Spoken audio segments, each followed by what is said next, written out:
আবু মাহজুরা, কি নাম? আবু মাহজুরা আল জুমাহি রাদিয়াল্লাহু তাআলা আনহু। এই নামটা আজকে নিয়ে যাইতে হবে যশোর।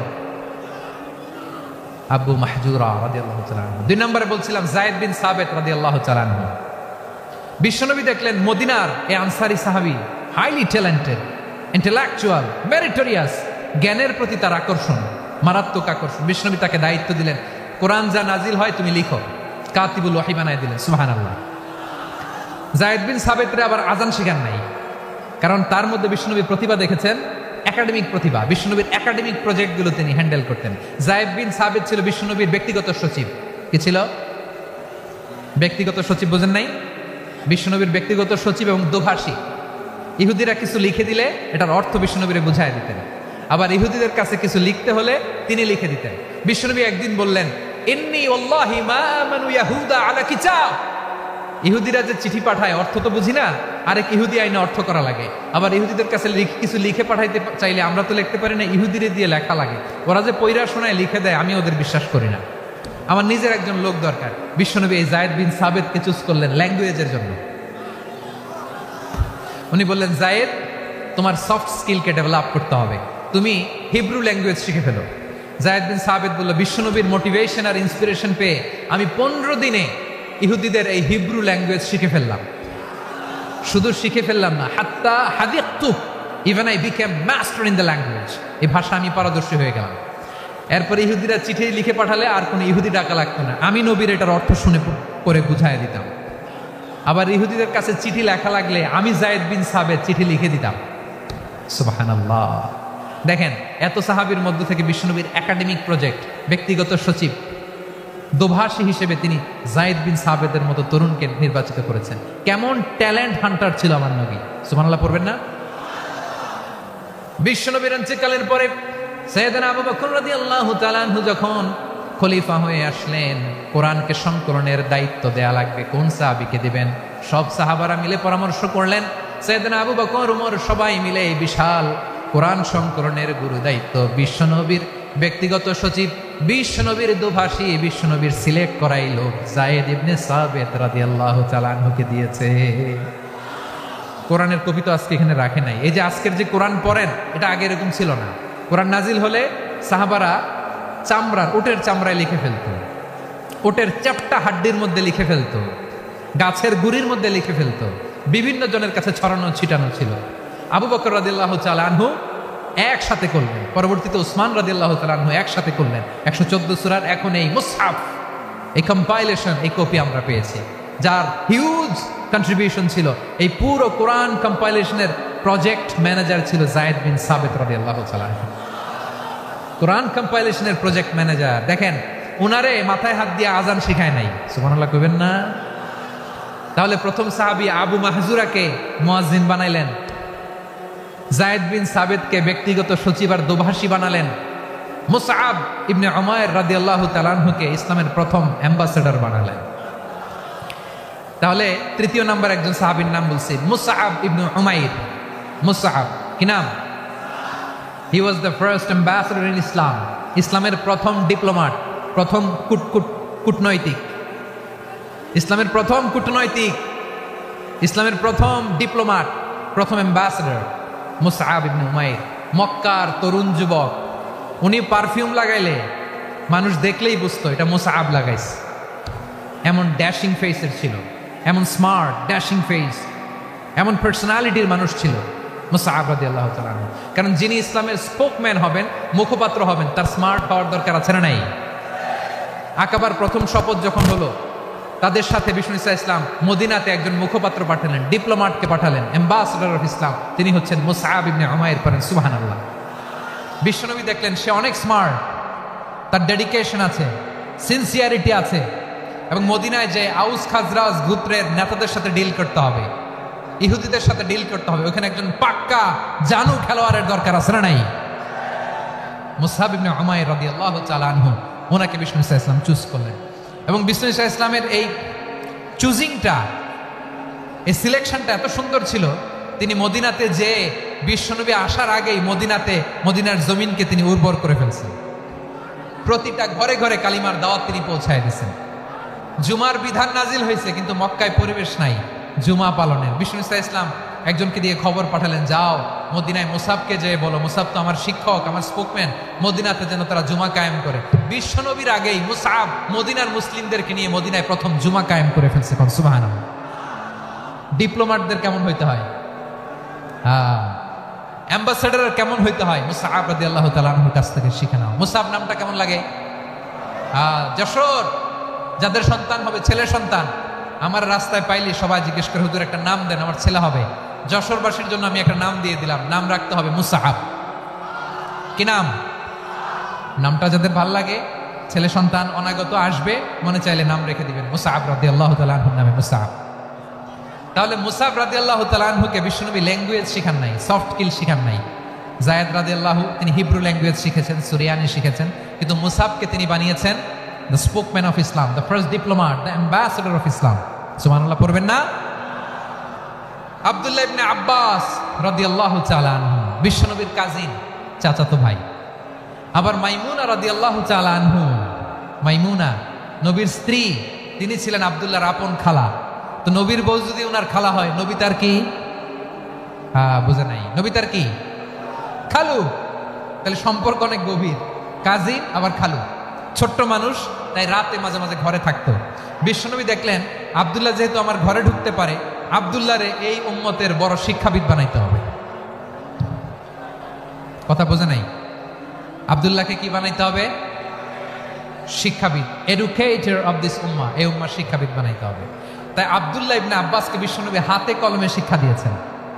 আব্দুল্লাহ ইবনে আব্বাস রাদিয়াল্লাহু তাআলা আনহু, মনোযোগ দিয়ে কয়েকটা মিনিট শুনুন, আমি এখনই শেষ করে দিচ্ছি, এরপর আওয়াজ করবো। এই যে এগুলো কি আমি বুঝলাম না। আমি বললাম না সব করা যাবে, বসে যাও, শুয়ে যাও, চলে যাও, আওয়াজ করা যাবে না। অন্যকে বসো এটা বলার দরকার নেই, জাস্ট এদিকে তাকাও। আল্লাহ। আব্দুল্লাহ ইবনে আব্বাস রাদিয়াল্লাহু তাআলা আনহু, ওনাকে বিশ্বনবী হাতে কলমে শিক্ষা দিয়েছেন, যেহেতু উম্মতের শিক্ষাবিদ হবেন, এডুকেটর হবেন। তো বিশ্বনবী রাতে যখন তাহাজ্জুদ পড়তেন, ছোট্ট আব্দুল্লাহ ঘরে থাকতো। বুঝতে পেরেছেন? ছোট্ট মানুষ তো ঘরে থাকতো। তো বিশ্বনবী তাহাজ্জুদের জন্য একবার দাঁড়িয়েছেন, ছোট্ট আব্দুল্লাহ ওযু করে দাঁড়াইছে। আচ্ছা বলেন তো, ইমাম আর মুসল্লি মোট যদি দুইজন হয়, একজন ইমাম একজন মুসল্লি, তো মুসল্লি ইমামের কোন দিকে দাঁড়াবে? ডানে দাঁড়াবে। ছোট্ট আব্দুল্লাহ বুঝে নাই, বিশ্বনবী তাহাজ্জুদ শুরু করেছেন, উনি একতেদা করছেন আর দাঁড়াইছেন বায়ে। কোথায় দাঁড়িয়েছেন? আব্দুল্লাহ বলেন, যখন আমি বায়ে দাঁড়ালাম, আখাযা রাসূলুল্লাহ সাল্লাল্লাহু আলাইহি ওয়াসাল্লাম উযুনি আল ইউমনা ইয়াফতিলুহা, বিশ্বনবী নামাজরত অবস্থায় আমার কান ধরে টেনে আমার ডান দিকে এনে দাঁড় করায় দিলেন। করেন সুবহানাল্লাহ। দেখেন হাতে কলমে শিক্ষা। আর জীবনে ভুল হবে? কথা কয় না, আর ভুল হবে? আর ভুল হবে না। এভাবে বিশ্বনবীর অনেক সঙ্গ পেয়েছেন, সফর করেছেন, একই বাহনে বসেছেন, এক বাহনে বসে লম্বা নসিহত করেছেন, বলেছেন, ইয়া গোলাম ইহফাদিল্লাহ ইয়াহফাজকা, ইহফাদিল্লাহ তাজিদহু তুজাহাক, ইযা সাআলতা ফাসআলিল্লাহ ওয়া ইযা ইসতাআনতা ফাসতাইন বিল্লাহ। আল্লাহর বিধান মানো, আল্লাহর বিধান রক্ষা করো, আল্লাহ তোমায় রক্ষা করবে। আব্দুল্লাহ, চাইতে হলে আল্লাহর কাছে চাও, সাহায্য চাইতে হলে আল্লাহর কাছে সাহায্য চাও। মনে রাখো, গোটা বিশ্বের সবাই যদি তোমার সাহায্য করতে চায়, ততটুকুই করতে পারবে যতটুকু আল্লাহ তোমার নসিবে রেখেছে। গোটা বিশ্ব যদি তোমার বিরুদ্ধে ষড়যন্ত্রে দাঁড়িয়ে যায়, ক্ষতি ততটুকু করতে পারবে যতটুকু তোমার জন্য বরাদ্দ আছে, এর বাইরে কিছু করতে পারবে না। আওয়াজ করে বলেন ঠিক কিনা? এভাবে হাতে কলমে শিখিয়েছেন, বিশ্বনবীর সঙ্গ পেয়েছেন। ওনাকে বিষ্ণু ইসলাম শিক্ষাবিদ, এডুকেটর অফ দিস উম্মাহ হিসেবে সিলেক্ট করেছেন, হাতে কলমে শিখিয়েছেন। বিশ্বনবী একবার প্রকৃতির ডাকে সাড়া দিয়ে এসেছেন। এখন কি করতে হবে? নামাজের জন্য ওযু করতে হবে। বিশ্বনবী এসেই দেখেন ওযুর বদনায় পানি ভরা, খুশি হয়ে গেলেন, বললেন, কে রেখেছে পানি? একজন বলল, আব্দুল্লাহ রেখেছে। বিশ্বনবী অত্যন্ত খুশি হলেন, খুশি হয়ে একটা দোয়া করলেন, বললেন, আল্লাহুম্মা ফাক্কিহু ফিদ্দীন ওয়া আল্লিমহু তা'ওয়ীল। আল্লাহ, তুমি আব্দুল্লাহকে দ্বীনের বুঝ দিও আর কোরআনের তাফসীর শিক্ষা দিও। বিশ্বনবীর এই দোয়া এমন লাগছে, উনি রাইসুল মুফাসসিরিন, এই পৃথিবীতে যত মুফাসসির ছিল, যত মুফাসসির আসবে, সকল মুফাসসিরের সম্রাট হিসেবে স্বীকৃত হয়েছেন। আব্দুল্লাহ ইবনে আব্বাস, বিশ্বনবী ওনারা আজান শিখান নাই, বিশ্বনবী ওনারা ল্যাঙ্গুয়েজ শিখান নাই, বিশ্বনবী ওনারা অ্যাম্বাসেডর বানান নাই, হাতে কলমে শিক্ষা দিয়েছেন। ছোট্ট মানুষ বিশ্বনবী ইন্তেকাল করলেন, আবু বকরের সময় গেল, ওমরে ফারুকের খেলাফত, তখনও তিনি তরুণ। ওমরে ফারুক রাদিয়াল্লাহু তাআলা আনহু ওনার ক্যাবিনেট মিনিস্ট্রির বৈঠকে এই আব্দুল্লাহ ইবনে আব্বাসকে পাশ দিয়ে বসায় রাখতেন। বয়স্ক সাহাবারা এটা পছন্দ করতো না, তারা বলতো ঘটনা কি, আব্দুল্লাহর মতো ছেলে নাতি আমাদের আছে, এরা কেন রাখে ওমরে ফারুক? ওমরে ফারুক এটা টের পেলেন, তিনি বুঝতে পারলেন যে ক্যাবিনেট মেম্বাররা এটা পছন্দ করে না, ছোট্ট আব্দুল্লাহরা কেন রাখি, কেন যে রাখি এটা একদিন বোঝাবো। একদিন মিটিংয়ে তিনি সবাইকে বললেন, ইদা জাআ নাসরুল্লাহি ওয়াল ফাতহ। এই আয়াত দ্বারা উদ্দেশ্য কি বলেন তো মুরব্বী সাহাবীরা? এক সাহাবী বলেন, এই সূরা দ্বারা উদ্দেশ্য আল্লাহ বলেছেন আমাদেরকে বিভিন্ন ল্যান্ড, বিভিন্ন এলাকা বিজয় করতে হবে। ওমরে ফারুক বললেন না, হয়নি। আরেকজন বললেন, বিজয় হওয়ার পর আমাদের বেশি বেশি আল্লাহর বরত্বের ঘোষণা দিতে হবে, এটা উদ্দেশ্য। ওমরে ফারুক বললেন না, হয়নি। যারা জিজ্ঞেস করেন কেউ পারে না। সব শেষে বিশ্বনবী ছোট্ট আব্দুল্লাহরে বলেন, আব্দুল্লাহ ইদা জাআ নাসরুল্লাহি ওয়াল ফাতহ এর দ্বারা উদ্দেশ্য কি বলো তো? ছোট্ট আব্দুল্লাহ বলেন, হুয়া আজালু রাসূলিল্লাহ। এই আয়াত দ্বারা বিশ্বনবীর বিদায়কে উদ্দেশ্য নেওয়া হয়েছে। ওমরে ফারুক বললেন, হাদা হুয়া, এটাই তো সঠিক উত্তর, এটাই সঠিক তাফসীরে আয়াতের। কারণ ইদা জাআ নাসরুল্লাহি ওয়াল ফাতহ, যখন আল্লাহর সাহায্য আর বিজয় আসবে, ওয়ারাআইতান নাসা ইয়াদখুলুনা ফি দীনিল্লাহি আফওয়াজা, আপনি দেখবেন দলে দলে ঢলে ঢলে বানের পানির মতো মানুষ ইসলামের দিকে ঢুকতেছে, ইসলামের বিজয় হয়েছে। তো ইসলামের বিজয়ের মিশন নিয়ে নবী আসছে, বিজয়ী যখন হয়ে গেছে এখন তো নবীর বিদায় হবে। জোরে বলেন ঠিক কিনা? কোন সাহাবী এই সূক্ষ্ম কথাটা ধরতে পারে নাই, ওই আব্দুল্লাহ ছাড়া। আব্দুল্লাহ যখন উত্তর দিছে সব সাহাবীদের টনক নড়েছে। এরপর থেকে কোনো ক্যাবিনেট মিটিং এ আর কোনো সাহাবারা কোনো প্রশ্ন করে নাই, আওয়াজ করে পড়েন সুবহানাল্লাহ। আব্দুল্লাহ ইবনে আব্বাসকে দ্য এডুকেটর অফ দ্য উম্মাহ, উম্মার শিক্ষাবিদ হিসেবে গ্রহণ করেছেন। আওয়াজ করে পড়তে হবে আল্লাহু আকবার। সাহাবীদের নামগুলো মনে থাকবে? এক নম্বরে আবু মাহজুরা, মুয়াজ্জিন বানাইছেন। যায়েদ ইবনে সাবিত, দোভাষী, ট্রান্সলেটর অফ প্রফেট, এবং তিনি ছিলেন বিশ্বনবীর ব্যক্তিগত সচিব। Musab ibn Umair, the first ambassador and diplomat of Islam. Abdullah ibn Abbas, এই উম্মার সবচেয়ে বড় এডুকেটর, শিক্ষাবিদ। আরেকজন ছিল আব্দুল্লাহ ইবনে মাসউদ রাদিয়াল্লাহু তাআলা। দুই আব্দুল্লাহ, আব্বাস গেল, আরেকজন হচ্ছে মাসউদ। মক্কার তরুণ, ছাগল পালতো মুশরিকের। বিশ্বনবী আর আবু বকর রাদিয়াল্লাহু তাআলা আনহু একবার গেলেন, যে দেখে এই তরুণ দাঁড়ায় আছে। বিশ্বনবী বলেন, আমি খুব ক্ষুধার্ত, তোমার কাছে কি দুধ আছে ছাগলের? আব্দুল্লাহ ইবনে মাসউদ বলে, আছে। ওয়ালাকিন আনা মু'তামান, কিন্তু যে দুধ আছে এটা আমানতের, আমি দিতে পারবো না। বিশ্বনবী এইটা শুনেই তারা টার্গেট করে ফেলছে। আনা মু'তামান, দুধ আছে কিন্তু এটা আমার মালিকের, আমি তো দরদ দেখাই, আমার মালিকের দুধ, আপনি পথিক, আপনারা দিতে পারি না। বিশ্বনবী টার্গেট করে ফেলছেন, এর আমার কাজে লাগাইতে হবে। বিশ্বনবী বললেন, আচ্ছা ঠিক আছে, দুধ দিও না, কিন্তু এমন ছাগি আছে কিনা যেই ছাগির সাথে কোনো ছাগলের মিলন হয় নাই, তার ওলানে দুধও আসে নাই, বাচ্চাও নাই, এরকম ছাগির থেকে যদি আমি দুধ খাই তাহলে তো সমস্যা নাই। বলতেছে এরকম ছাগির থেকে দুধ খাইলে সমস্যা নাই, কারণ এরকম ছাগির ওলান থেকে দুধ আসবেও না। বলতেছে ঠিক আছে, এরকম একটা ছাগি নিয়ে আস। নিয়ে আসা হলো।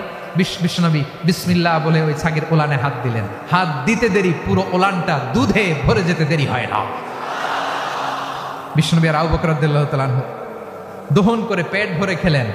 এই দৃশ্য আব্দুল্লাহ ইবনে মাসউদের হৃদয়ে দাগ কাটলো। এই মুআজিজা দেখে তিনি বললেন, আশহাদু আল্লা ইলাহা ইল্লাল্লাহ ওয়া আশহাদু আন্না মুহাম্মাদুর রাসূলুল্লাহ। তিনি ষষ্ঠ মুসলিম ছিলেন, 6 নম্বর মুসলমান।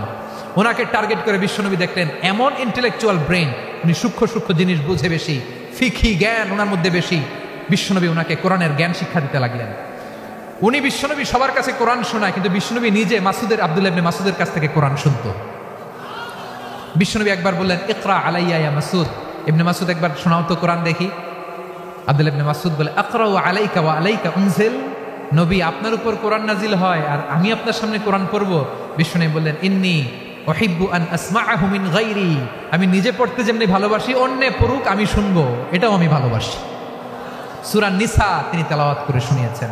এমন সূক্ষ্ম সূক্ষ্ম বিষয় বিশ্বনবী ওনাকে ধরিয়ে দিয়েছেন। উনি হয়ে গিয়েছেন আব্দুল্লাহ ইবনে আব্বাস, হয়েছেন রাইসুল মুফাসসিরিন, উনি হয়ে গিয়েছেন ফাকিহুল উম্মাহ। ওনার চাইতে বড় ফকি এই পৃথিবী আর দেখবে না। চিল্লায় বলেন সুবহানাল্লাহ। উনি বলতেন, ওয়াল্লাহি ওয়াল্লাহি ইল্লাযী লা ইলাহা গায়রু মা উনজিলাত সূরাতুন ইল্লা ওয়া আনা আ'লামু আইনা উনজিলাত ওয়া ফীমা উনজিলাত। বিশ্বনবী এমন ভাবে কোরআনের দার্স আমাকে দিয়েছেন, কোরআনে যত সূরা নাজিল হয়েছে, যেখানে নাজিল হোক না কেন আমি জানি এটা কোথায় নাজিল হয়েছে এবং কোন প্রেক্ষাপটে নাজিল হয়েছে। এমন একটা সূরা নাই যে সূরার কোথায় নাজিল হয়েছে আমি মাসুদের জানা নাই, কোন প্রেক্ষাপটে নাজিল হয়েছে আমার জানা নাই। এরকম ঘটবে না। চিল্লায় বলেন আল্লাহু আকবার।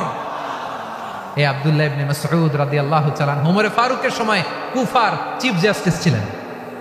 কুফা নগরীর চিফ জাস্টিস। চিফ জাস্টিস বোঝেন নাই? বিচারপতি। কি ছিলেন? সবাই বলে নাই কি ছিলেন? বিচারপতি ছিলেন।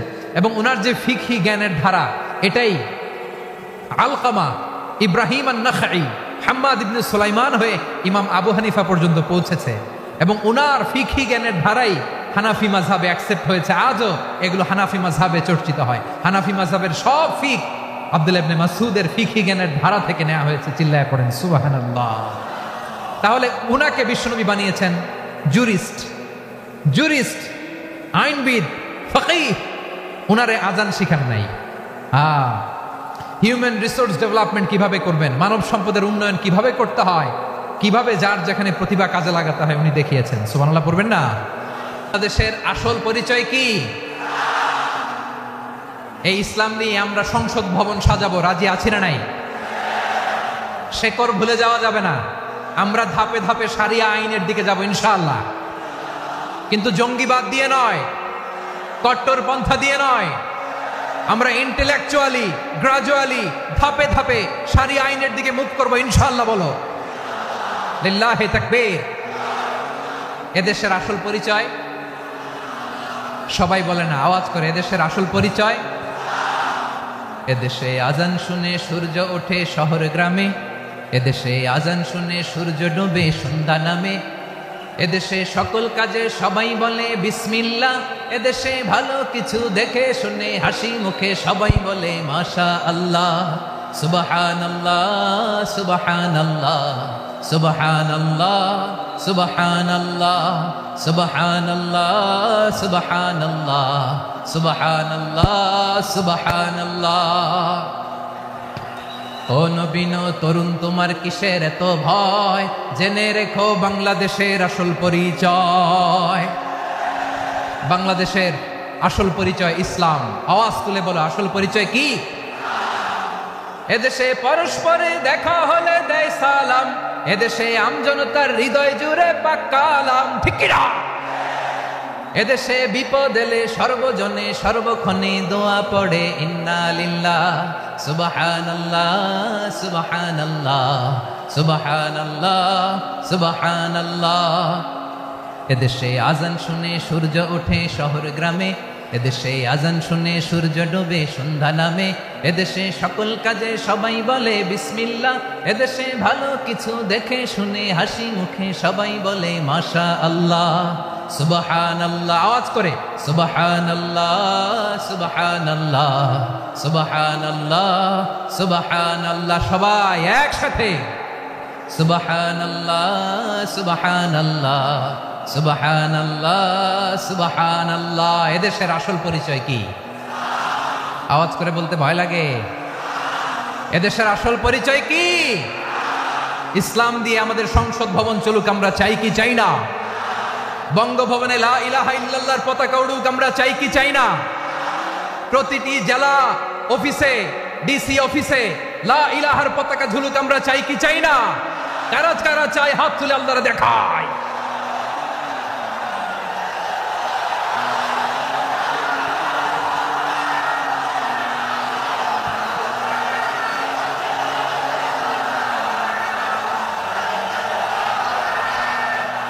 মাশাআল্লাহ, মাশাআল্লাহ, মাশাআল্লাহ, মাশাআল্লাহ।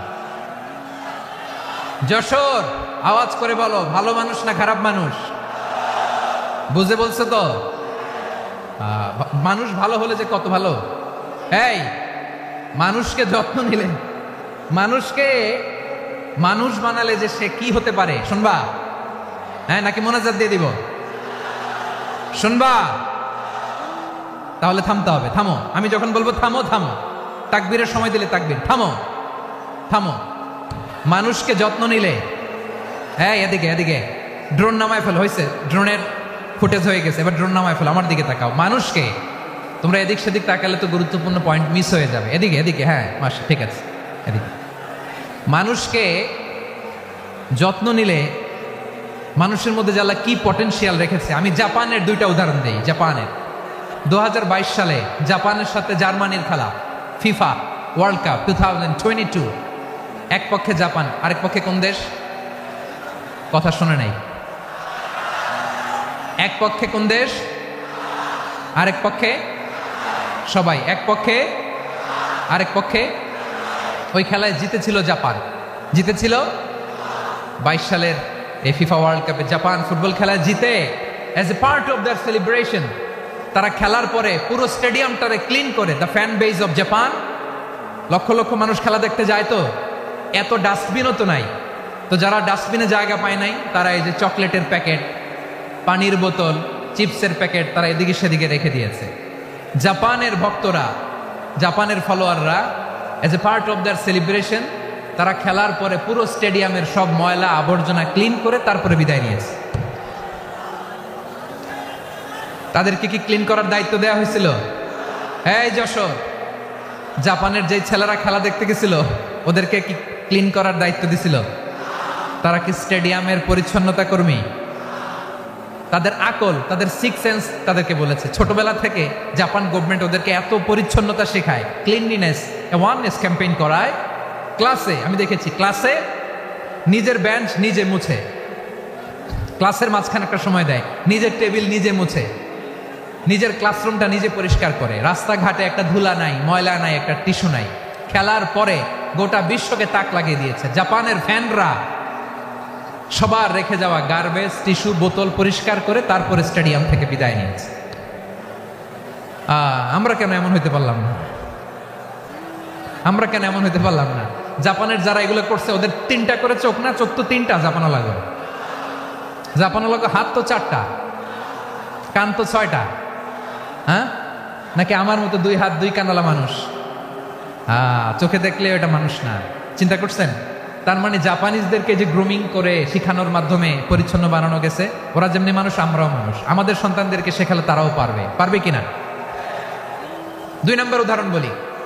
চট্টগ্রাম ফেনীতে যারা গিয়েছেন, মেঘনা গুমতি ব্রিজ প্রকল্প নাম শুনছেন? মেঘনা একটা ব্রিজ পার হওয়া লাগে, এই মেঘনা গুমতি, এখানে 3টা ব্রিজ কাঁচপুর সহ, এই 3টা ব্রিজের নির্মাণ কাজ, রেনোভেশনের কাজ দেওয়া হয়েছিল জাপানের একটা কোম্পানিকে। কাকে? জাপানের কোম্পানি। নির্মাণ শেষে 738 কোটি টাকা বেঁচে গেছিল, এটা গভর্নমেন্টের হাতে দিয়ে তারা বিদায় নিয়েছে। কত টাকা? 738 কোটি টাকা। যত প্রাক্কলিত ব্যয় নির্ধারণ করা হয়েছে সব টাকা সরকার, তৎকালীন সরকার, 2019-এর সরকার, কারা ছিল তো জানেন? এই 2019-এর সরকার তাদেরকে দিয়েছে। তারা রিনোভেশন নির্মাণ শেষে 738 কোটি টাকা অতিরিক্ত বেঁচে গেছিল, এটা আবার গভর্নমেন্টের হাতে বুঝাই দিয়ে তারা বিদায় নিচ্ছে। আমরা কেন এমন হইতে পারলাম না? জাপানের ওরাও মানুষ, আমরাও মানুষ, তার মানে মানুষে মানুষে পার্থক্য আছে না নাই? আচ্ছা, জাপানের 2টা উদাহরণ দিলাম, এবার আমার দেশের 2টা উদাহরণ দিব না? বাংলাদেশের 2টা উদাহরণ দেয়। 1 নম্বর উদাহরণ, গত সপ্তাহে আপনারা জানেন কক্সবাজার আমার একটা প্রোগ্রাম ছিল, তো হেলিকপ্টারে গিয়েছিলাম। ফেনী জেলা যখন পার হচ্ছি আমি দেখলাম 3টা উইন্ডমিল। উইন্ডমিল চিনেন তো? বিশাল পিলার, 3টা-4টা পাখা থাকে, বায়ু বিদ্যুৎ কেন্দ্র, বাংলাদেশের প্রথম বায়ু বিদ্যুৎ কেন্দ্র ওইটা। মুহুরী প্রজেক্ট বলে ওটা সম্ভবত, মুহুরী প্রজেক্ট। তো সাগরের বাতাসের ঝাপটায় এটা ঘুরে এনার্জি হয়, ইলেকট্রিসিটি উৎপাদন হয়। তো আমি পাইলটকে বললাম, ভাই এগুলো থেকে কেমন ইলেকট্রিসিটি উৎপাদন হয়? কয়, হুজুর একটুও হয় না, কিছুই হয় না। কিছুই হয় না মানে? বলে, হুজুর বাংলাদেশে যত উইন্ডমিল আছে এটার পাখা একটাও ঘুরে না। আল্লাহ, বলেন কি? তাহলে যে কোটি কোটি টাকা ব্যয় করে যে উইন্ডমিল, কয় হুজুর ভিতরে ফিটফাট, উপরে ফিটফাট, ভিতরে সদরঘাট। তার মানে কোটি কোটি টাকা দিয়ে এই উইন্ডমিল বানায়, এখানে কিছু নাই। দুর্নীতির আড্ডাখানা, আখড়াখানা বাংলাদেশ, ঠিক কিনা বলেন? হায় রে, জাপানিজরাও মানুষ, আমরাও মানুষ। আমার এক নিকটাত্মীয় সরকারি চাকরিজীবী, উনি আমাকে বললেন, বাংলাদেশের আর একটা উদাহরণ দেখি। উনি আমাকে বললেন যে প্রতি বছর আমাদের অফিসের ফার্নিচার চেঞ্জ করে। আমি বললাম, প্রতি বছর ফার্নিচার চেঞ্জ করে কেন? বলে যে ফার্নিচার নতুন পারচেজ করলেই তো এখানে টাকা, নতুন কিনতে পারলেই টাকা, নতুন উন্নয়নের সবক শোনাতে পারলেই টাকা। প্রথম আলোর রিপোর্ট, কি আলো? প্রথম আলোর রিপোর্ট, গত 15 বছরে উন্নয়নের নামে লুটপাট হয়েছে প্রায় 3.25 লাখ কোটি টাকা। কার রিপোর্ট? আমাদের বানানো কথা? প্রথম আলোর রিপোর্ট, গত 15 বছরে কারা ছিল জানেন তো? হ্যাঁ, শুধু ওনাদেরকেই দোষ দিয়ে লাভ নাই। স্বাধীনতার পর থেকে শুধু শাসকের হাত বদল হয়েছে, আমরা কিছু পাই নাই, ঠিক কিনা বলেন? শুধু ওনাদের দোষ দিয়ে কি লাভ? একদল খাইছে, আরেক দল খাওয়ার জন্য রেডি হয়ে আছে। আমরা এরকম চাই না। আমরা চাই স্বাধীন সার্বভৌম বাংলাদেশ, আমরা চাই দুর্নীতিমুক্ত বাংলাদেশ। আমি নিউজটাতে কতবার বললাম, এটা কি সম্ভব? 3.25 লাখ কোটি টাকা লুটপাট, মানে লুটপাট করতে করতে এদেশের জনগণকে ফুটপাতে বসাইছে। প্রিয় ভাইয়েরা, তাহলে জাপানের মানুষও মানুষ, আমরাও মানুষ। সিদ্ধান্ত আপনার, কোন মানুষ হবেন, ভালো মানুষ না খারাপ মানুষ? আজকের আলোচনার বিষয় হচ্ছে মানব সম্পদের উন্নয়ন, human resource development. It's a process to increase the capacity of knowledge, skill, capacity of the people of a country. একটা দেশের মানুষের জ্ঞান, তাদের দক্ষতা কি করে বাড়ানো যায়, বাড়িয়ে দেশের উন্নয়ন করানো যায়, এটাই হচ্ছে মানব সম্পদ উন্নয়নের মূল কথা। তাহলে মানব সম্পদ হচ্ছে একটা দেশের সবচাইতে শক্তিশালী পুঁজি। প্রাকৃতিক সম্পদ, খনিজ সম্পদের চেয়েও দামি হচ্ছে মানব সম্পদ। আমার প্রিয় যশোর, প্রাকৃতিক সম্পদ, খনিজ সম্পদের চেয়েও দামি সম্পদ কি সম্পদ? আল্লাহ তাআলা দয়া করে আমাদেরকে এই মানব সম্পদ দিয়েছেন। আসুন আমাদের এই মানুষগুলোকে আমরা সোনার মানুষ বানাই। রাজি আছেন তো সবাই? রাজি আছেন?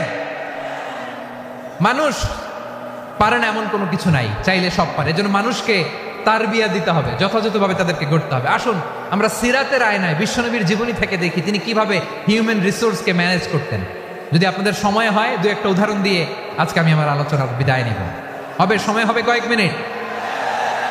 হ্যাঁ, শান্ত থাকবেন তো? শান্ত থাকবা? হ্যাঁ, ঠিক আছে। এই ধাক্কার মধ্যে ঢুকছে, এবার মজা বসতেছে তো? হ্যাঁ, মানা করছিলাম না? ঠিক আছে, টের পাও। হ্যাঁ, ঠিক আছে। যে আওয়াজ করবে আমি ওকে দেখতেছি, কে কে আওয়াজ করে দেখতেছি। শেষ কথা, শেষের দিকে চলে আসছি। বিষ্ণু ইসলাম কিভাবে হিউম্যান রিসোর্সকে ম্যানেজ করতেন, মজার কথা আছে কয়েকটা, বলে বিদায় নিন। বিশ্বনবী কিভাবে এই মানব সম্পদকে ম্যানেজ করতেন? বিশ্বনবী he was a very good talent hunter, চৌকস ট্যালেন্ট হান্টার ছিল। কার মধ্যে কি ট্যালেন্ট আছে দেখলেই বুঝে ফেলতেন। সুবহানাল্লাহ পড়বেন না? কি নবী আমরা পেয়েছি! He was a very good talent hunter. আমার নবী তিনি চৌকস ট্যালেন্ট হান্টার ছিলেন। কার মধ্যে কি প্রতিভা বের করতেন, ওই প্রতিভাকে ইসলামের কল্যাণে কাজে লাগাতেন। সুবহানাল্লাহ বলেন। যাকে যেই জায়গায় সেট করলে ভালো হবে তাকে ওই জায়গায় সেট করতেন। কয়েকজন সাহাবীর জীবনী শোনাই। আবু মাহজুরা রাদিয়াল্লাহু তাআলা আনহু, মক্কার মুয়াজ্জিন, আগে ছিল মুশরিক, পরে হয়েছে মুমিন। উনি কিভাবে মুমিন হইলেন এই ঘটনাটা একটু আপনাদের শোনাতে চাই। তো আপনাদের তো সময় নাই হাতে। হ্যাঁ, সময় আছে? 8ম হিজরি। কত হিজরি? সবাই বলেন না একটু, কত হিজরি? 8ম হিজরিতে হুনাইনের যুদ্ধে রাসূল সাল্লাল্লাহু আলাইহি ওয়াসাল্লাম ফিরে আসতেছেন মদিনায়। পথিমধ্যে বেলাল রাদিয়াল্লাহু তাআলা আনহু আজান দিচ্ছেন। কি দিচ্ছেন? তো পাশে ছিল মুশরিকদের একটা পল্লী, কিছু মুশরিক তরুণ, কিছু অমুসলিম কিশোর, তারা আজানকে ব্যঙ্গ করতেছে। আমাদের বাংলায় মুখ ভেঙ্গানো বলে আর কি।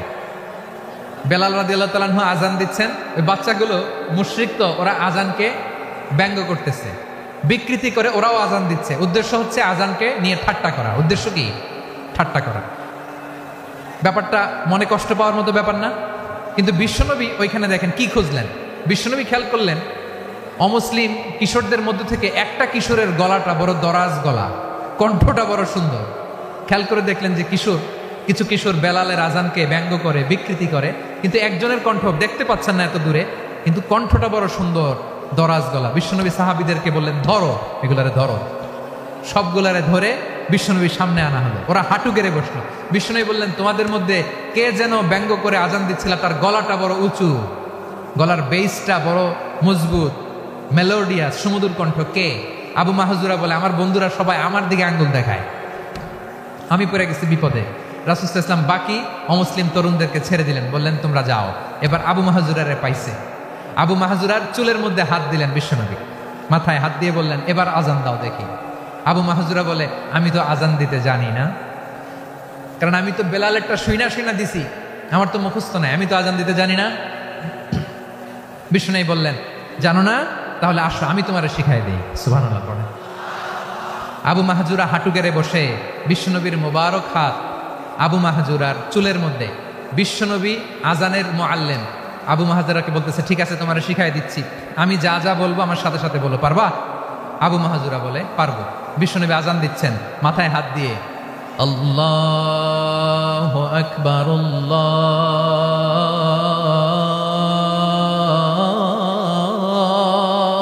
আকবার। আবু মাহজুরা এই বাক্যটা পড়লেন। বিশ্বনবী দ্বিতীয় বাক্য পড়তে আরম্ভ করলেন, আল্লাহু আকবার, আল্লাহু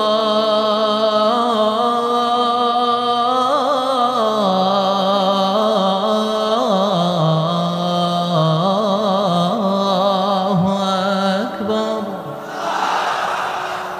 আবু মাহজুরা এই বাক্যটা বললেন। বিশ্বনবী আবু মাহজুরার মাথার মধ্যে হাত দিয়ে তৃতীয় বাক্য বললেন,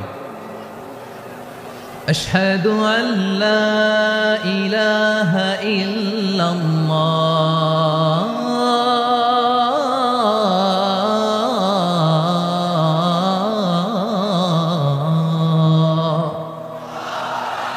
আবু মাহজুরা তৃতীয় বাক্য পড়লেন। বিশ্বনবী একটা বাক্য পরে আবু মাহজুরা পরে, বিশ্বনবী পরে আবু মাহজুরা পরে। আবু মাহজুরা কিন্তু অমুসলিম, মুশরিক। আবু মাহজুরা বলে, এক একটা বাক্য পড়ি আমার কলিজাটা গলে ঠান্ডা হয়ে যায়। এতদিন মোহাম্মদকে গালি দিতাম, এখন মোহাম্মদ আমার মাথায় যখন হাত রাখছে আমার সারা শরীর ঠান্ডা হয়ে গেছে। বিশ্বনবী আজান শিখাচ্ছেন, একটা একটা বাক্য পড়ে আবু মাহজুরাও পড়ে, বিশ্বনবী পড়ে আবু মাহজুরাও পড়ে। পুরো বাক্যগুলো যখন শেষ, আজান শেষ, আবু মাহজুরাও যখন পুরো আজান পড়লেন, আবু মাহজুরা বললেন, এতদিন মোহাম্মদের চেহারা দেখলে আমার ঘৃণা লাগতো, আজ থেকে মোহাম্মদের চেহারার চেয়ে প্রিয় চেহারা আমার কাছে নাই।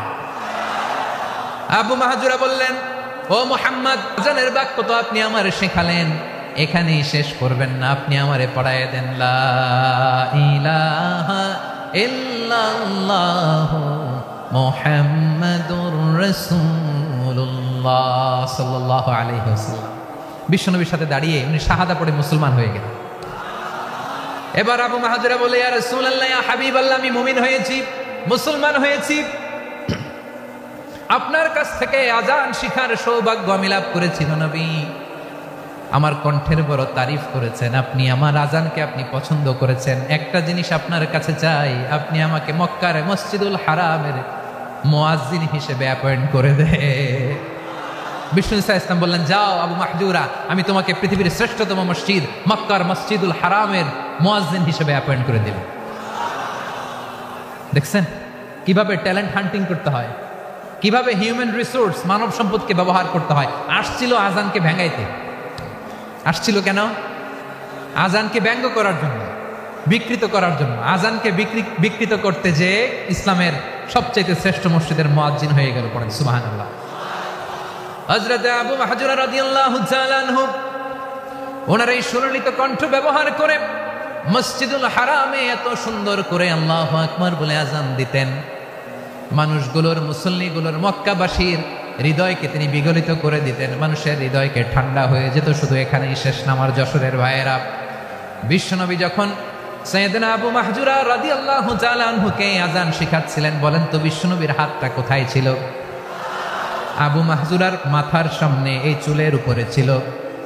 আবু মাহজুরা ওই স্মৃতিটাকে ধারণ করবার জন্য, ওই স্মৃতিকে বহন করার জন্য বিশ্বনবীর মোবারক হাত আবু মাহজুরার কপালের চুলের যেই জায়গায় লেগেছে, মৃত্যুর আগের দিন পর্যন্ত আবু মাহজুরা মাথার ওই চুলে কোনোদিন ছুরি আর কামার লাগায় নাই,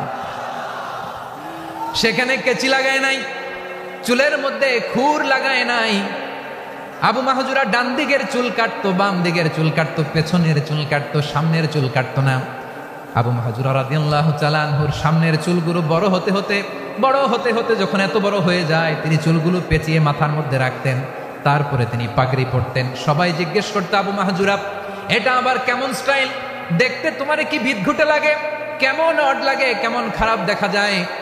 মক্কায় এমন কোন মানুষ তো দেখি নাই, ডানে চুল কাটে, বায়ে চুল কাটে, পেছনে চুল কাটে, সামনে কাটে না। ওরে আবু মাহজুরা, কেমন দেখা যায় তোমারে, তুমি সামনের চুল কাটো না কেন? আবু মাহজুরা বলে, আমি হাঁটু গেড়ে পেয়ারা নবীর সামনে বসেছিলাম।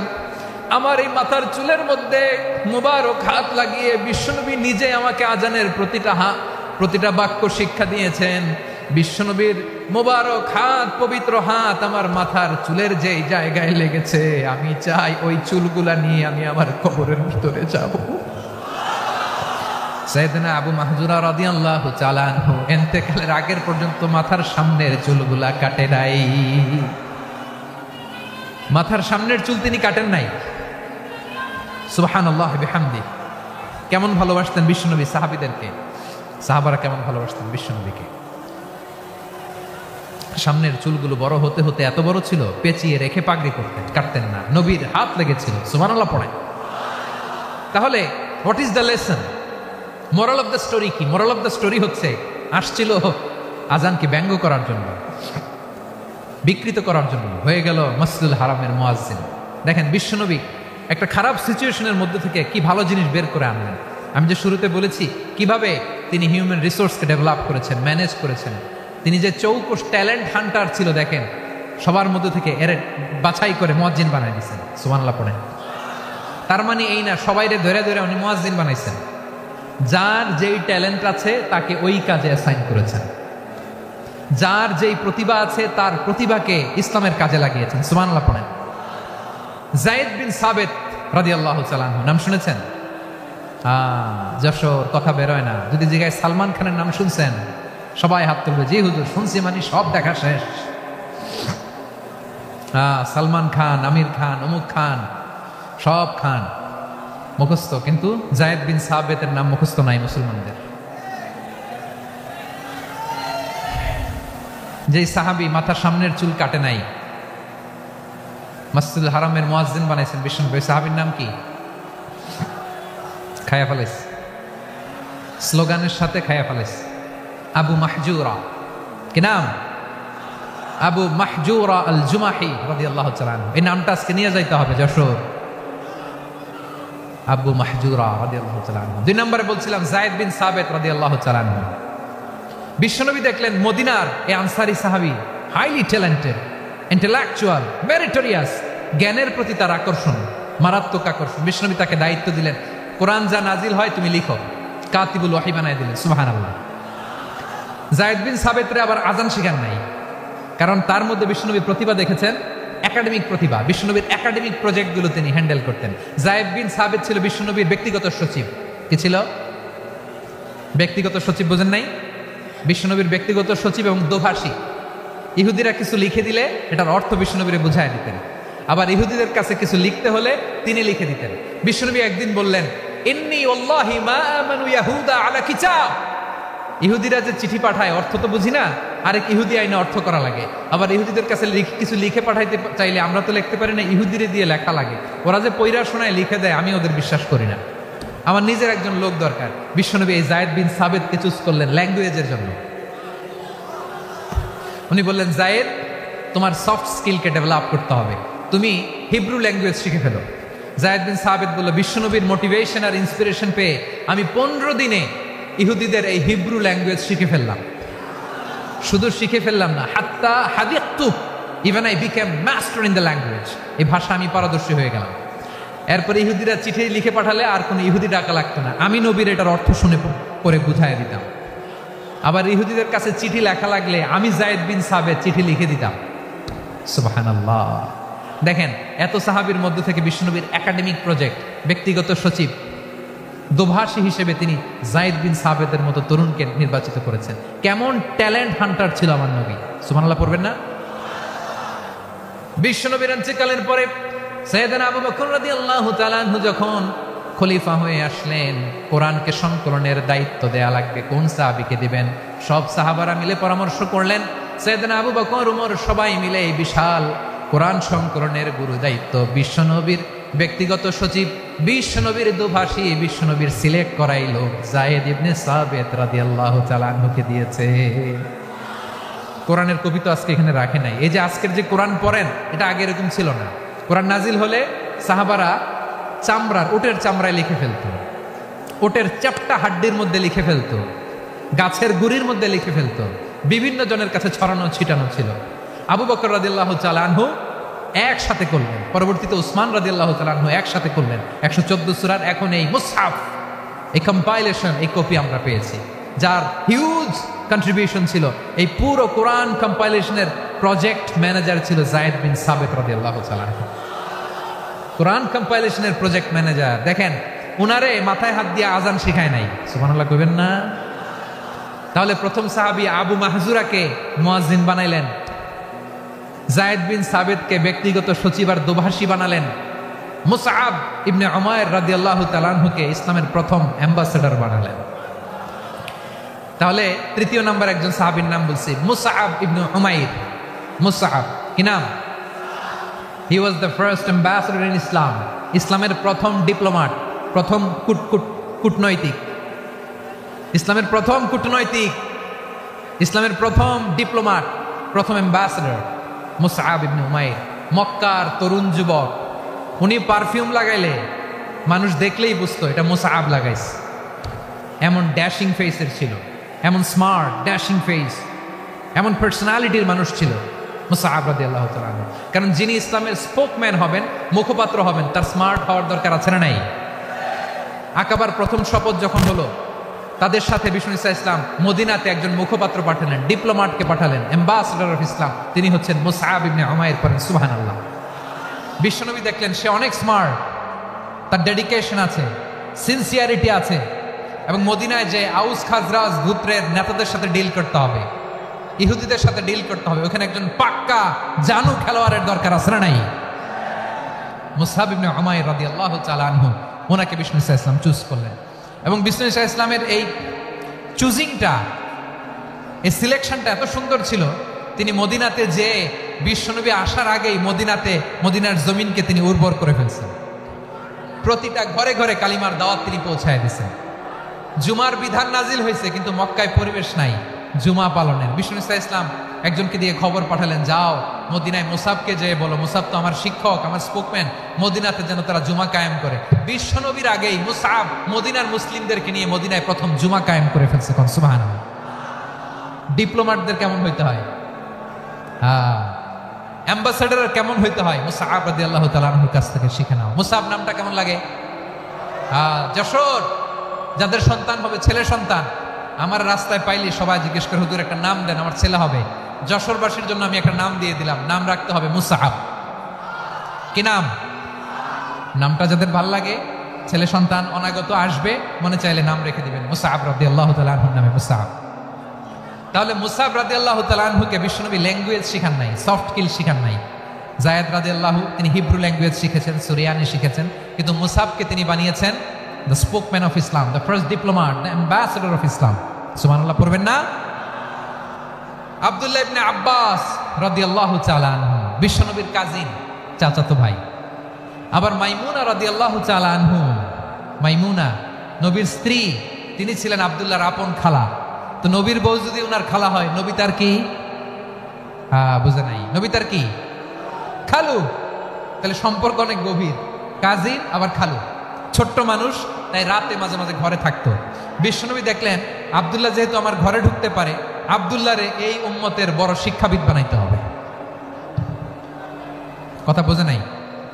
আব্দুল্লাহকে কি বানাইতে হবে?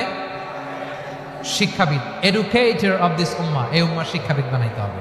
তাই আব্দুল্লাহ ইবনে আব্বাসকে বিশ্বনবী হাতে কলমে শিক্ষা দিয়েছেন। আব্দুল্লাহ ইবনে আব্বাস রাদিয়াল্লাহু তাআলা আনহু, মনোযোগ দিয়ে কয়েকটা মিনিট শুনুন, আমি এখনই শেষ করে দিচ্ছি, এরপর আওয়াজ করবো। এই যে এগুলো কি আমি বুঝলাম না। আমি বললাম না সব করা যাবে, বসে যাও, শুয়ে যাও, চলে যাও, আওয়াজ করা যাবে না। অন্যকে বসো এটা বলার দরকার নাই, জাস্ট এদিকে তাকাও। আল্লাহ। আব্দুল্লাহ ইবনে আব্বাস রাদিয়াল্লাহু তাআলা আনহু, ওনাকে বিশ্বনবী হাতে কলমে শিক্ষা দিয়েছেন, যেহেতু উম্মতের শিক্ষাবিদ হবেন, এডুকেটেড হবেন। তো বিশ্বনবী রাতে যখন তাহাজ্জুদ পড়তেন, ছোট্ট আব্দুল্লাহ ঘরে থাকতো, বুঝতে পেরেছেন? ছোট্ট মানুষ তো ঘরে থাকতো। তো বিশ্বনবী তাহাজ্জুদের জন্য একবার দাঁড়িয়েছেন, ছোট্ট আব্দুল্লাহ ওযু করে দাঁড়াইছে। আচ্ছা বলেন তো, ইমাম আর মুসল্লি মোট যদি দুইজন হয়, একজন ইমাম একজন মুসল্লি, তো মুসল্লি ইমামের কোন দিকে দাঁড়াবে? ডানে দাঁড়াবে। ছোট্ট আব্দুল্লাহ বুঝে নাই, বিশ্বনবী তাহাজ্জুদ শুরু করেছেন, উনি একতেদা করছেন আর দাঁড়াইছেন বায়ে। কোথায় দাঁড়িয়েছেন? আব্দুল্লাহ বলেন, যখন আমি বায়ে দাঁড়ালাম, আখাযা রাসূলুল্লাহ সাল্লাল্লাহু আলাইহি ওয়াসাল্লাম উযুনি আল ইয়ুমনা ইয়াফতিলুহা, বিশ্বনবী নামাজরত অবস্থায় আমার কান ধরে টেনে আমার ডান দিকে এনে দাঁড় করায় দিলেন। পড়েন সুবহানাল্লাহ। দেখেন, হাতে কলমে শিক্ষা। আর জীবনে ভুল হবে? কথা কয় না, আর ভুল হবে? আর ভুল হবে না। এভাবে বিশ্বনবীর অনেক সঙ্গ পেয়েছেন, সফর করেছেন, একই বাহনে বসেছেন, এক বাহনে বসে লম্বা নসিহত করেছেন, বলেছেন, ইয়া গোলাম ইহফাদিল্লাহ ইয়াহফাজকা, ইহফাদিল্লাহ তাজিদহু তুজাহাক, ইদা সাআলতা ফাসআলিল্লাহ ওয়া ইদা ইসতাআনতা ফাসতাইন বিল্লাহ। আল্লাহর বিধান মানো, আল্লাহর বিধান রক্ষা করো, আল্লাহ তোমায় রক্ষা করবে। আব্দুল্লাহ, চাইতে হলে আল্লাহর কাছে চাও, সাহায্য চাইতে হলে আল্লাহর কাছে সাহায্য চাও। মনে রাখো, গোটা বিশ্বের সবাই যদি তোমার সাহায্য করতে চায়, ততটুকুই করতে পারবে যতটুকু আল্লাহ তোমার নসিবে রেখেছে। গোটা বিশ্ব যদি তোমার বিরুদ্ধে ষড়যন্ত্রে দাঁড়িয়ে যায়, ক্ষতি ততটুকু করতে পারবে যতটুকু তোমার জন্য বরাদ্দ আছে। এর বাইরে কিছু করতে পারবে না। আওয়াজ করে বলেন ঠিক কিনা? এভাবে হাতে কলমে শিখিয়েছেন, বিশ্বনবীর সঙ্গ পেয়েছেন। ওনাকে বিষ্ণু ইসা ইসলাম শিক্ষাবিদ, এডুকেটর অফ দিস উম্মাহ হিসেবে সিলেক্ট করেছেন, হাতে কলমে শিখিয়েছেন। বিশ্বনবী একবার প্রকৃতির ডাকে সাড়া দিয়ে এসেছেন। এখন কি করতে হবে? নামাজের জন্য অজু করতে হবে। বিশ্বনবী এসেই দেখেন অজুর বদনায় পানি ভরা, খুশি হয়ে গেলেন, বললেন, কে রেখেছে পানি? একজন বলল, আব্দুল্লাহ রেখেছে। বিশ্বনবী অত্যন্ত খুশি হলেন, খুশি হয়ে একটা দোয়া করলেন, বললেন, আল্লাহুম্মা ফাক্কিহু ফিদ্দীন ওয়া আল্লিমহু তা'ওয়ীল। আল্লাহ, তুমি আব্দুল্লাহকে দ্বীনের বুঝ দিও আর কোরআনের তাফসীর শিক্ষা দিও। বিশ্বনবীর এই দোয়া এমন লাগছে, উনি রাইসুল মুফাসসিরিন, এই পৃথিবীতে যত মুফাসসির ছিল, যত মুফাসসির আসবে, সকল মুফাসসিরের সম্রাট হিসেবে স্বীকৃত হয়েছেন। আব্দুল্লাহ ইবনে আব্বাস, বিশ্বনবী ওনারে আজান শিখান নাই, বিশ্বনবী ওনারে ল্যাঙ্গুয়েজ শিখান নাই, বিশ্বনবী ওনারে অ্যাম্বাসেডর বানান নাই, হাতে কলমে শিক্ষা দিয়েছেন। ছোট্ট মানুষ, বিশ্বনবী ইন্তেকাল করলেন। আবু বকরের সময় গেল, ওমরে ফারুকের খেলাফত, তখনও তিনি তরুণ। ওমরে ফারুক রাদিয়াল্লাহু তাআলা আনহু ওনার ক্যাবিনেট মিনিস্ট্রির বৈঠকে এই আব্দুল্লাহ ইবনে আব্বাসকে পাশ দিয়ে বসায় রাখতেন। বয়স্ক সাহাবারা এটা পছন্দ করতো না। তারা বলতো, ঘটনা কি? আব্দুল্লাহর মতো ছেলে নাতি আমাদের আছে, এরা কেন রাখে ওমরে ফারুক? ওমরে ফারুক এটা টের পেলেন। তিনি বুঝতে পারলেন যে ক্যাবিনেট মেম্বাররা এটা পছন্দ করে না, ছোট্ট আব্দুল্লাহরা কেন রাখি, কেন যে রাখি, এটা একদিন বোঝাবো। একদিন মিটিংয়ে তিনি সবাইকে বললেন, ইদা জাআ নাসরুল্লাহি ওয়াল ফাতহ। এই আয়াত দ্বারা উদ্দেশ্য কি বলেন তো মুরব্বী সাহাবীরা? এক সাহাবী বলেন, এই সূরা দ্বারা উদ্দেশ্য, আল্লাহ বলেছেন আমাদেরকে বিভিন্ন ল্যান্ড, বিভিন্ন এলাকা বিজয় করতে হবে। ওমরে ফারুক বললেন, না, হয়নি। আরেকজন বললেন, বিজয় হওয়ার পর আমাদের বেশি বেশি আল্লাহর বরত্বের ঘোষণা দিতে হবে, এটা উদ্দেশ্য। ওমরে ফারুক বললেন, না, হয় নাই। যারা জিজ্ঞেস করেন কেউ পারে না। সব শেষে বিশ্বনবী ছোট্ট আব্দুল্লাহরে বলেন, আব্দুল্লাহ, ইদা জাআ নাসরুল্লাহি ওয়াল ফাতহ, এর দ্বারা উদ্দেশ্য কি বলো তো? ছোট্ট আব্দুল্লাহ বলেন, হুয়া আজালু রাসূলিল্লাহ। এই আয়াত দ্বারা বিশ্বনবীর বিদায়কে উদ্দেশ্য নেওয়া হয়েছে। ওমরে ফারুক বললেন, হাদা হুয়া, এটাই তো সঠিক উত্তর, এটাই সঠিক তাফসীরে আয়াতের। কারণ ইদা জাআ নাসরুল্লাহি ওয়াল ফাতহ, যখন আল্লাহর সাহায্য আর বিজয় আসবে, ওয়ারাআইতান নাসা ইয়াদখুলুনা ফি দীনিল্লাহি আফওয়াজা, আপনি দেখবেন দলে দলে, ঢলে ঢলে, বানের পানির মতো মানুষ ইসলামের দিকে ঢুকতেছে। ইসলামের বিজয় হয়েছে। তো ইসলামের বিজয়ের মিশন নিয়ে নবী আসছে, বিজয়ী যখন হয়ে গেছে, এখন তো নবীর বিদায় হবে। জোরে বলেন ঠিক কিনা? কোন সাহাবী এই সূক্ষ্ম কথাটা ধরতে পারে নাই, ওই আব্দুল্লাহ ছাড়া। আব্দুল্লাহ যখন উত্তর দিছে, সব সাহাবীদের টনক নড়েছে। এরপর থেকে কোনো ক্যাবিনেট মিটিং এ আর কোনো সাহাবারা কোনো প্রশ্ন করে নাই। আওয়াজ করে পড়েন সুবহানাল্লাহ। আব্দুল্লাহ ইবনে আব্বাসকে দ্য এডুকেটর অফ দ্য উম্মাহ, উম্মার শিক্ষাবিদ হিসেবে গ্রহণ করেছেন। আওয়াজ করে পড়তে হবে আল্লাহু আকবার। সাহাবীদের নামগুলো মনে থাকবে?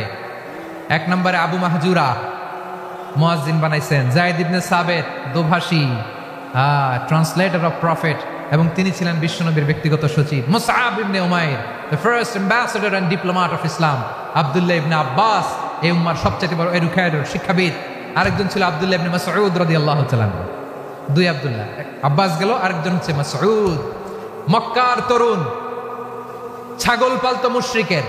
বিশ্বনবী আর আবু বকর রাদিয়াল্লাহু তাআলা আনহু একবার গেলেন, যে দেখে এই তরুণ দাঁড়ায় আছে। বিশ্বনবী বলেন, আমি খুব ক্ষুধার্ত, তোমার কাছে কি দুধ আছে ছাগলের? আব্দুল্লাহ ইবনে মাসউদ বলে, আছে। ওয়ালাকিন আনা মুতামান, কিন্তু যে দুধ আছে এটা আমানতের, আমি দিতে পারবো না। বিশ্বনবী এইটা শুনেই তারা টার্গেট করে ফেলছে। আনা মুতামান, দুধ আছে, কিন্তু এটা আমার মালিকের, আমি তো দরদ দেখাই, আমার মালিকের দুধ, আপনি পথিক, আপনারা দিতে পারি না। বিশ্বনবী টার্গেট করে ফেলছেন, এরে আমার কাজে লাগাইতে হবে। বিষ্ণু বললেন আচ্ছা ঠিক আছে দুধ দিও না, কিন্তু এমন ছাগি আছে কিনা যেই ছাগির সাথে কোনো ছাগলের মিলন হয় নাই, তার ওলানে দুধও আসে নাই, বাচ্চাও নাই, এরকম ছাগির থেকে যদি আমি দুধ খাই তাহলে তো সমস্যা নাই। বলতেছে এরকম ছাগির থেকে দুধ খাইলে সমস্যা নাই, কারণ এরকম ছাগির ওলান থেকে দুধ আসবেও না। বলতেছে ঠিক আছে এরকম একটা ছাগি নিয়ে আসা হলো। বিশ্বনবী বিসমিল্লাহ বলে ওই ছাগির ওলানে হাত দিলেন। হাত দিতে দেরি, পুরো ওলানটা দুধে ভরে যেতে দেরি হয় না। বিশ্বনবী আর আবু বকর রাদিয়াল্লাহু তাআলা আনহু দহন করে পেট ভরে খেলেন। এই দৃশ্য আব্দুল্লাহ ইবনে মাসউদের হৃদয়ে দাগ কাটলো। এই মুআজিজা দেখে তিনি বললেন আশহাদু আল্লা ইলাহা ইল্লাল্লাহ ওয়া আশহাদু আন্না মুহাম্মাদুর রাসূলুল্লাহ। তিনি ষষ্ঠ মুসলিম ছিলেন, 6 নম্বর মুসলমান। ওনাকে টার্গেট করে বিশ্বনবী দেখলেন এমন ইন্টেলেকচুয়াল ব্রেন, উনি সূক্ষ্ম সূক্ষ্ম জিনিস বুঝে বেশি, ফিকহি জ্ঞান ওনার মধ্যে বেশি। বিশ্বনবী ওনাকে কোরআনের জ্ঞান শিক্ষা দিতে লাগলেন। উনি বিশ্বনবী সবার কাছে কোরআন শোনায়, কিন্তু বিশ্বনবী নিজে আব্দুল্লাহ ইবনে মাসউদের কাছ থেকে কোরআন শুনতো। বিশ্বনবী একবার বললেন ইকরা আলাইয়া ইয়া মাসউদ, ইবনে মাসউদ একবার শোনাও তো কোরআন দেখি। আব্দুল্লাহ ইবনে মাসউদ বলে আকরাউ আলাইকা ওয়া আলাইকা উনজিল, নবী আপনার উপর কোরআন নাজিল হয় আর আমি আপনার সামনে কোরআন পড়ব। বিশ্বনবী বললেন ইন্নী উহিব্বু আন আসমাআহু মিন গায়রি, আমি নিজে পড়তে যেমনি ভালোবাসি অন্যে পড়ুক আমি শুনবো, এটাও আমি ভালোবাসি। সূরা নিসা তিনি তেলাওয়াত করে শুনিয়েছেন। এমন সূক্ষ্ম বিষয় বিশ্বনবী উনাকে ধরিয়ে দিয়েছেন। উনি হয়ে গিয়েছেন আব্দুল্লাহ ইবনে আব্বাস, হয়েছেন রাইসুল মুফাসসিরিন, উনি হয়ে গিয়েছেন ফাকিহুল উম্মাহ। উনার চাইতে বড় ফকি এই পৃথিবী আর দেখবে না। চিল্লায় বলেন সুবহানাল্লাহ। উনি বলতেন ওয়াল্লাহি ওয়াল্লাহি ইল্লাযী লা ইলাহা গায়রু মা উনজিলাত সূরাতুন ইল্লা ওয়া আনা আ'লামু আইনা উনজিলাত ওয়া ফীমা উনজিলাত। বিশ্বনবী এমন ভাবে কোরআনের দার্স আমাকে দিয়েছেন, কোরআনে যত সূরা নাজিল হয়েছে যেখানে নাজিল হোক না কেন আমি জানি এটা কোথায় নাজিল হয়েছে এবং কোন প্রেক্ষাপটে নাজিল হয়েছে। এমন একটা সূরা নাই যে সূরার কোথায় নাজিল হয়েছে আমি মাসুদের জানা নাই, কোন প্রেক্ষাপটে নাজিল হয়েছে আমার জানা নাই। এরকম ঘটবে না। চিল্লায় বলেন আল্লাহু আকবার। এই আব্দুল্লাহ ইবনে মাসউদ রাদিয়াল্লাহু তাআলা ওমর ফারুকের সময় কুফার চিফ জাস্টিস ছিলেন। কুফা নগরীর চিফ জাস্টিস বোঝেন নাই? বিচারপতি। কি ছিলেন? সবাই বলে নাই কি ছিলেন? বিচারপতি ছিলেন। এবং উনার যে ফিকহি জ্ঞানের ধারা, এটাই আলকামা, ইব্রাহিম আন-নাখাই, হাম্মাদ ইবনে সুলাইমান হয়ে ইমাম আবু হানিফা পর্যন্ত পৌঁছেছে। এবং উনার ফিকহি জ্ঞানের ধারাই হানাফি মাযহাবে অ্যাকসেপ্ট হয়েছে। আজও এগুলো হানাফি মাযহাবে চর্চিত হয়। হানাফি মাযহাবের সব ফিক আব্দুল্লাহ ইবনে মাসউদের ফিকহি জ্ঞানের ধারা থেকে নেওয়া হয়েছে। চিল্লায় পড়েন সুবহানাল্লাহ। তাহলে উনাকে বিশ্বনবী বানিয়েছেন জুরিস্ট, আইনবিদ, ফকিহ। উনারে আজান শিখান নাই। হিউম্যান রিসোর্স ডেভেলপমেন্ট কিভাবে করবেন, মানব সম্পদের উন্নয়ন কিভাবে করতে হয়, কিভাবে যার যেখানে প্রতিভা কাজে লাগাতে হয় উনি দেখিয়েছেন। সুবহানাল্লাহ পড়বেন না? খালিদ বিন ওয়ালিদ নাম শুনছেন? কে কে শোনেন নাই হাত তোলেন। কি ছিলেন? বীর যোদ্ধা ছিলেন খালিদ বিন ওয়ালিদ। কিন্তু তিনি ইসলাম ধর্ম গ্রহণ করেছেন অনেক দেরিতে, 8ম হিজরিতে। তার মানে 8ম হিজরির আগে উনি মুশরিকদের পক্ষে লড়াই করেছেন। ওনার হাতে কত মুসলিম সাহাবী যে নিহত হয়েছে হিসাব নাই। বিষ্ণুনবী টার্গেট করে রাখছে, তুমি আমাদের মুসলিমদের এত ক্ষতি করলা, তুমি যখন মুসলমান হবা তোমার দিয়ে আমি এমন কাম করামু যে এটা আর কেউ করতে পারবে না। সুবহানাল্লাহ নাই? যশোর ক্লান্ত হয়ে গেছে।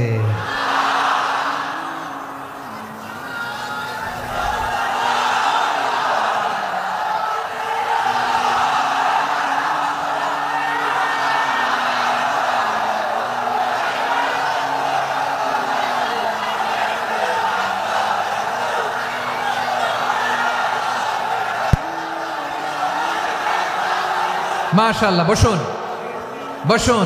বসুন। খালিদ বিন ওয়ালিদ রাদিয়াল্লাহু তাআলা 8ম হিজরিতে মুসলিম হয়েছেন, মক্কা বিজয়ের আগে। তো মক্কা বিজয়ের আগে যখন মুসলিম হয়েছেন, এর আগে কি করছেন? কাফিরদের সাথে যুদ্ধ করেছেন। উনি উহুদের যুদ্ধে মুসলমানদের যে পরাজয় ভাব, কঠিন পরিস্থিতির মুখোমুখি উনার কারণে পেছন থেকে এমন অতর্কিত আক্রমণ করেছেন, মুসলমানদেরকে কচুকাটা করেছেন। 8ম হিজরিতে আল্লাহ তাআলা হেদায়েতের নূর দিয়ে ওনার হৃদয়টাকে উজালা করে দিলেন। লা ইলাহা এটা এমন বাণী যার হৃদয়ে একবার টাচ খাবে, এইটা থেকে সে আর পালিয়ে বেড়াতে পারে। ঝিনুকের ভেতর লুকিয়ে থাকে যেমন মতি, ঝিনুকের ভেতর লুকিয়ে থাকে যেমন মতি, কলমা শাহাদাতে আছে আল্লাহর জ্যোতি, কলমা শাহাদাতে আছে আল্লাহর জ্যোতি। ঠিক কিনা বলেন? মক্কা বিজয়ের আগে মুসলিম হলেন, হওয়ার পরেই বিশ্বনবীর টার্গেট ফুলফিল হলো। ওই যে টার্গেট করে রেখেছেন আর দোয়া করেছেন, খালিদ বিন ওয়ালিদ যদি মুসলিম হয় তাকে আমি মিলিটারি চিফ বানাবো।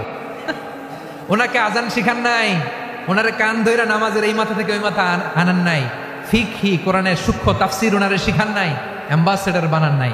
বিষ্ণু ইসলাম উনাকে সামরিক অভিযানে প্রেরণ করেছেন। সামরিক অভিযানে তিনি প্রেরণ করেছেন। উনার জীবদ্দশায় উনার নেতৃত্বে যতগুলো যুদ্ধ হয়েছে একটা যুদ্ধেও তিনি পরাজয় বরণ করেন না। ওমরে ফারুকের সময়কালে তিনি চিফ অফ মুসলিম মিলিটারি মানে মুসলিম সেনাপতি হয়েছেন। যশোর আওয়াজ করো, ঠিক কিনা বলো? সেনাপতি, মুসলিম সেনাপতি। তাহলে কিভাবে হিউম্যান রিসোর্স ব্যবহার করতে হয় গোটা বিশ্ব আমার নবীর কাছ থেকে শিখে না। খালিদ বিন ওয়ালিদ, ওনাকে বিশ্বনবী একটা উপাধি দিয়েছেন। উপাধিটা হচ্ছে সাইফুল্লাহিল মাসলুল, আল্লাহর নাঙ্গা তরবারি, আল্লাহর খোলা তরবারি, দ্য ওপেন সোর্ড অফ আল্লাহ। খালিদ বিন ওয়ালিদ মুসলিম সেনাপতি। হাসান বিন সাবেত নাম শুনছেন? দেখি উনি কি ছিল বলেন? রাসূলের সভা কবি, কালচারাল হিজিমনিকে ডিফিট করার জন্য। উনি ভালো অস্ত্র চালানো জানতেন না, ওই কাজে উনি যেতেন না। ওনার ছিল কাব্য প্রতিভা। কাব্য প্রতিভা, কাফিররা কবিতা দিয়ে নবীকে গালি দিত। বিশ্বনবী বলতেন, ইয়া হাসান আজিব আন রাসূলিল্লাহ, তুমি নবীর হয়ে কাফেরদের এই কথাগুলোর জবাব দাও। বিশ্বনবীর একটা মিম্বার ছিল। বিশ্বনবীর মিম্বারের পাশাপাশি মসজিদে নববীতে এই হাসান বিন সাবেতের জন্য বিশ্বনবী একটা স্পেশাল মিম্বার বানিয়ে দিয়েছেন। এখান থেকে তুমি জবাব দাও। এবং বিশ্বনবী বলেছেন, আল্লাহুম্মা আইয়িদহু বিরূহিল কুদুস। আল্লাহ, হাসান আমার পক্ষে জবাব দেয়, তুমি জিব্রাইল মারফত তাকে সাহায্য পাঠাইয়া দিও। রাসূল সাল্লাল্লাহু আলাইহি ওয়াসাল্লামের সভা কবি, the poet of the prophet, নবীর কবি। উনি কবিতা দিয়ে এমন উচ্চাঙ্গের ভাষায় কবিতা দিয়ে তিনি জবাব দিতেন, কাফিরদের গা শিহরে যেত, তাদের হৃদয়ে আগুন ধরে যেত। তাহলে এরকম কবিরও দরকার আছে না নাই? এখন যাকে আল্লাহ দিছে কাব্য প্রতিভা, এরা যদি আপনি যুদ্ধের ময়দানে পাঠান হবে? যারে দিছে সুরেলা গলা, এরা যদি অ্যাম্বাসেডর বানান হবে না। হাসান বিন সাবিত ছিলেন বিষ্ণু ইসলামের কবি। হুযায়ফা ইবনুল ইয়ামান বিশ্বনবীর গোয়েন্দা বিভাগের প্রধান।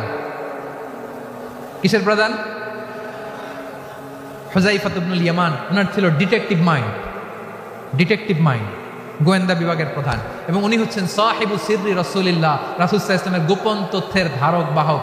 নবীর যেই কথা কেউ জানে না, সব হুযায়ফার পেটের ভিতরে ছিল। সুবহানাল্লাহ পড়েন। মদিনার যত ইহুদি, ইহুদিদের একটা লিস্ট ছিল, এই লিস্ট শুধু দুইজন জানতো, বিশ্বনবী আর হুযায়ফা। সুবহানাল্লাহ পড়বেন না? তাহলে উনাকে কোন দায়িত্ব দিছে? কোন বিভাগ? যশোর আওয়াজ করো, কোন বিভাগ? গোয়েন্দা বিভাগের হেড ছিল। খন্দকের যুদ্ধে প্রচন্ড আজকের মতো শৈত্য প্রবাহ, মাটি খনন করতে করতে সাহাবীদের পেটে ক্ষুধা নাই, দাঁড়াইতে পারে না নামাজের জন্য, এত ক্লান্ত, ক্ষুধা, ক্লান্ত, শ্রান্ত। বিশ্বনবী বললেন, কে আছো? এই কঠিন শীত, এই ভয় আর ক্ষুধার মধ্যেও খন্দকের পরীক্ষার টপকে শত্রুর শিবিরে যে আমাকে তথ্য দিবা, কে আছো? কারো গায়ে শক্তিই নাই যে দাঁড়াবে, কেউ দাঁড়ায় না। বিশ্বনবী তখন নিজে হুযায়ফাকে ডাক দিলেন, হুযায়ফা, যে আমাকে আজকে শত্রু শিবিরের তথ্য এনে দিবে সে জান্নাতে আমার মোরাফাকা, আমার সঙ্গী হবে। হুযায়ফা রাদিয়াল্লাহু ইবনুল ইয়ামান জীবনের ঝুঁকি নিয়ে এই ক্ষুধা, শৈত্য প্রবাহ, কোল্ড ওয়েভসকে উপেক্ষা করে পরীক্ষা টপকে শত্রু শিবিরে যে সবার কথাগুলো চুপে চুপে শুনে বিশ্বনবীর দরবারে এসে গোয়েন্দাদের মতো তথ্য সরবরাহ করেছে। বিশ্বনবীর গোয়েন্দা বিভাগের প্রধান হুযায়ফা ইবনুল ইয়ামান ইন্টেলিজেন্স বিভাগ চালাতেন। মুনাফিকদের নাম ওনার কাছে ছিল। মুআয ইবনে জাবাল মদিনা রাষ্ট্রের সবচেয়ে সিনিয়র আমলা ছিলেন। আমলাতন্ত্র চিনেন তো? প্রশাসনিক কাজ যারা চালায়, অ্যাডমিনিস্ট্রেশন বোঝেন না? The department of administration. মদিনার রাষ্ট্রের সিনিয়র আমলা মুআয ইবনে জাবাল মুতাখাসসিসুন ফিল হালাল ওয়াল হারাম, হালাল হারামের স্পেশালিস্ট ছিলেন। বিশ্বনবী উনাকে ইয়ামানের গভর্নর করে পাঠাইছেন। বলেছেন, ইন্নাকা তা'তি কওমান আহলা কিতাব, এমন গোষ্ঠীর কাছে যাবা এরা ইহুদি নাসারা, আগে শাহাদা পড়লে এরপরে নামাজের দাওয়াত দিও। নামাজ পড়লে জাকাতের দাওয়াত দিও। গভর্নরের অ্যাটিটিউড যেমন থাকে তেমন অ্যাটিটিউড ধরে রেখো। সুবহানাল্লাহ পড়েন। তাহলে মুআয ইবনে জাবালকে দিয়ে বিশ্বনবী কবিতা লেখায় নাই, চিঠি লেখায় নাই, আজান দেওয়ায় নাই। সুবহানাল্লাহ পড়বেন না?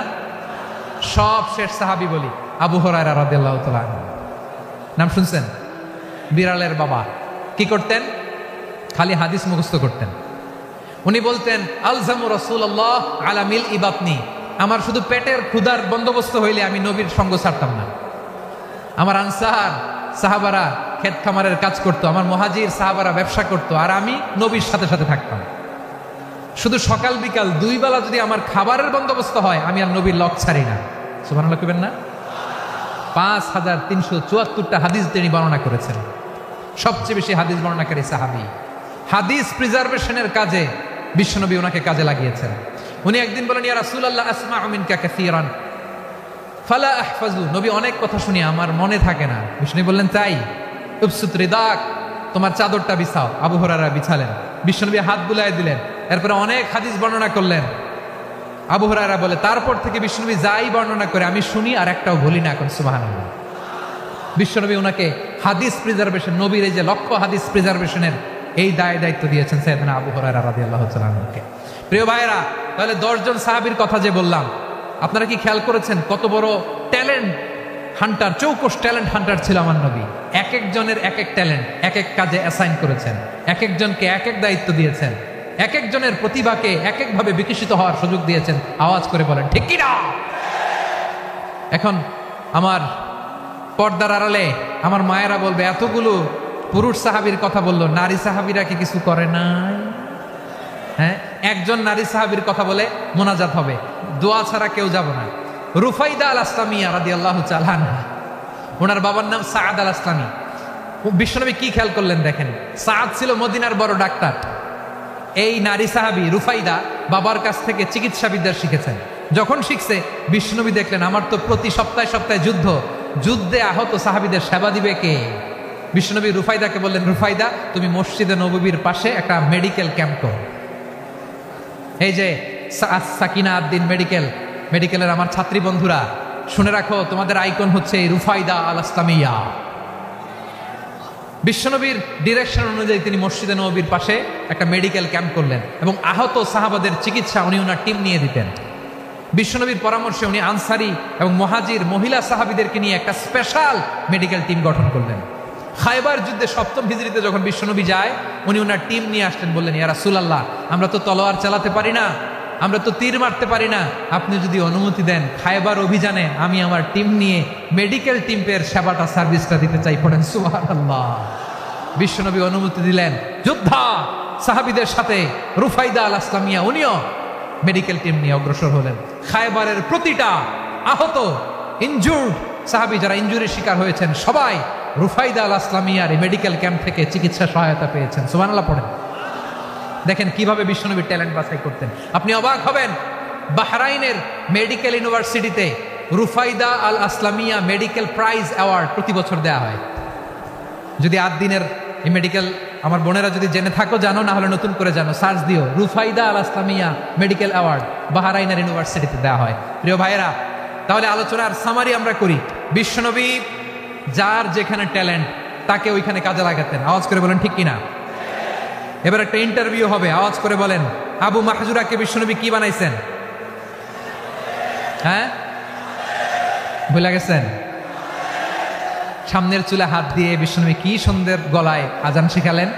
মুয়াজ্জিন যায়েদ বিন সাবিতকে একাডেমিক প্রজেক্টের দায়িত্ব দিয়েছেন, তিনি ছিলেন বিশ্বনবীর দোভাষী ব্যক্তিগত সচিব। Musab ibn Umair the first ambassador of Islam, Abdullah ibn Abbas উম্মার বড় শিক্ষাবিদ মুফাসসির, আব্দুল্লাহ ইবনে মাসউদ ছিলেন জুরিস্ট। কি ছিলেন? জুরিস্ট ছিলেন, এই উম্মার সবচেয়ে বড় জুরিস্ট। খালিদ বিন ওয়ালিদ সেনাপ্রধান। হাসান বিন সাবিত ছিলেন বিশ্বনবীর সভাকবি। কি ছিলেন? বিশ্বনবীর সভাকবি ছিলেন। এরপরে হুযায়ফা ইবনুল ইয়ামান কি ছিলেন? গোয়েন্দা বিভাগের প্রধান। মুআয ইবনে জাবাল কি ছিলেন? সিনিয়র আমলা, ইয়ামানের গভর্নর। আবু হুরায়রা রাদিয়াল্লাহু তাআলা আনহু হাদিস প্রিজার্ভেশনের কাজ করেছেন। আর আমাদের রুফাইদা আল আসলামিয়া রাদিয়াল্লাহু তাআলা আনহা কি ছিলেন? নার্স ছিলেন। নার্স হয়ে মেডিকেল সেবা দিয়েছেন। প্রিয় ভাইয়েরা, পুরো আলোচনার যদি সামারি করি তাহলে বিশ্বনবী যেভাবে হিউম্যান রিসোর্সকে ম্যানেজ করেছেন, যার যেখানে প্রতিভা কাজে লাগিয়েছেন, আমরাও যদি করি আমাদের বাংলাদেশের চিত্র আমরা পাল্টে দিতে পারবো। আমরা শুরুতে শুনেছি মানুষের আছে অসীম সম্ভাবনা, প্রতিটা মানুষ অনন্য।